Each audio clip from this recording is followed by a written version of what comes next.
Africa has a population of 1 billion people, with a GDP of close to $3.5 trillion US, with the youngest population in the world, with 7 of the 10 fastest growing economies in the world, a continent with the highest return on investment.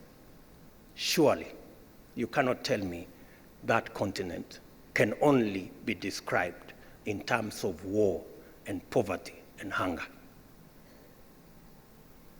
I don't think so. And therefore, it is important for us, and I say so because I believe in it, and that is why Kenya took the first step when we decided as a continent that we intend to trade and do business more with other African countries, and took the step to sign the Continental Free Trade Area. Kenya was the first country to sign and ratify the Africa Continental Free Trade Area because we believe that there is more to share in prosperity than in poverty. I want to urge the rest of the countries in our continent that are yet to sign and ratify the Africa Continental Free Trade Area to do so, because therein lies our opportunity to trade more, to do business more, and to create better opportunities for the many young people, the millions of young people in our continent. Committed multilateralism is the most strategic path to overcoming challenges to sustainable development. In order to accelerate the pace of this progress, this commitment must entail transformative collaboration. As to be truly transformative, a good starting point must be the inclusion, participation, and consideration of youth and women in global affairs, as well as partnership with the private sector. It is a known fact that countries that are open to international trade tend to grow faster, innovate, improve productivity, and provide higher incomes and more opportunities for their people. Noting the commitment of the Lome Convention towards eliminating obstacles which impede some of the members from taking full advantage of the opportunities offered within the ACP mechanism, I urge you to continue to work towards addressing the challenges faced by member states.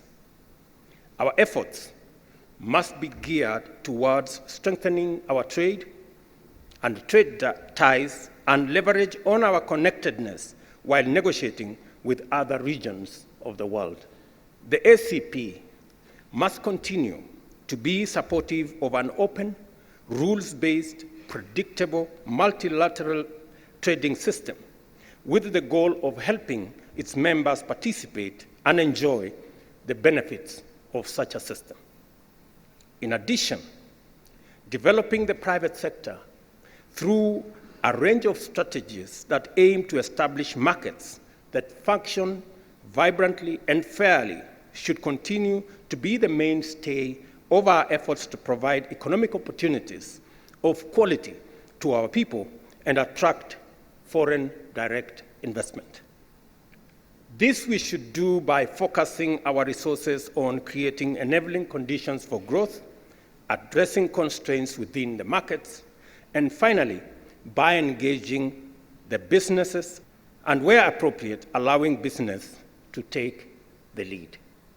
The threat of terrorism to global peace as an evolving transnational menace requires a collective strategy, priority, and response by ACP, in addition to actions taken by individual member states.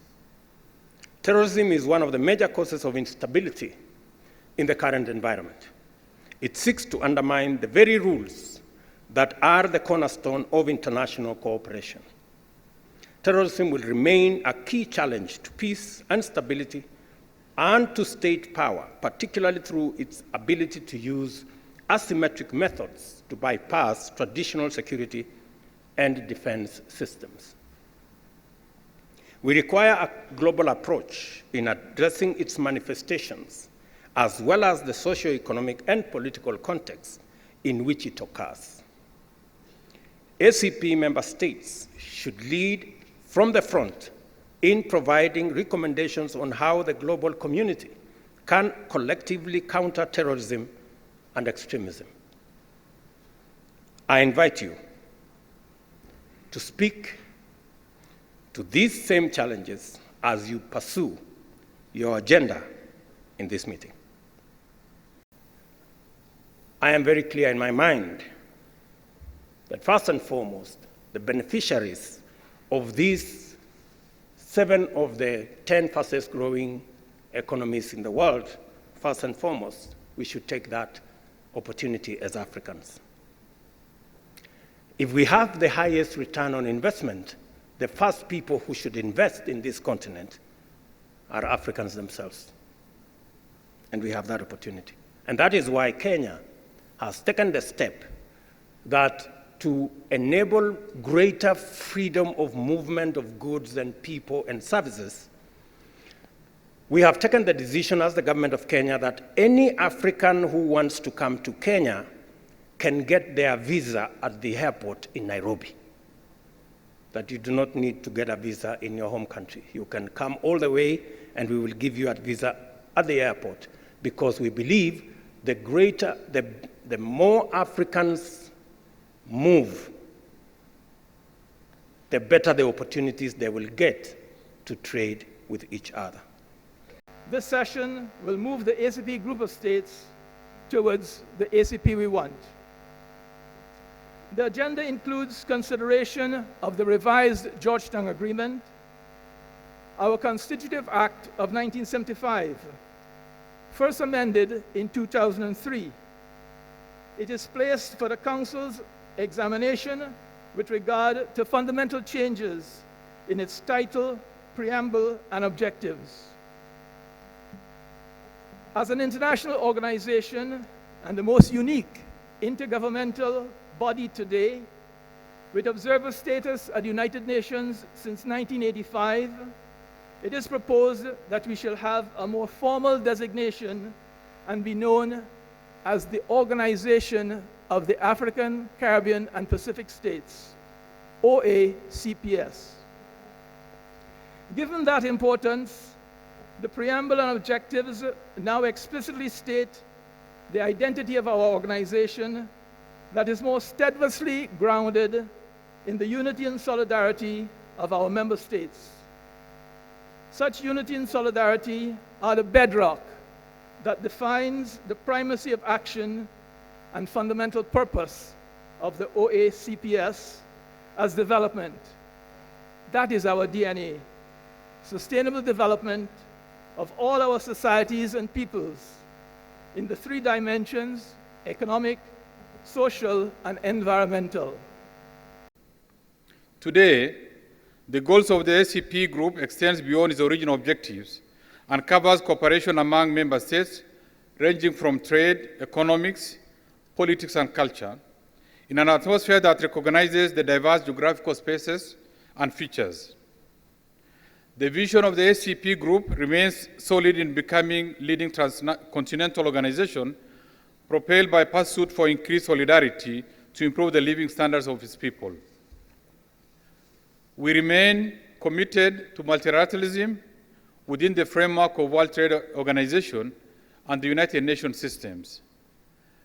As we acknowledge and appreciate the role played by the private sector, youth, and women in the global economy, we are aware that these important groups have been slotted to engage on the sidelines of this summit.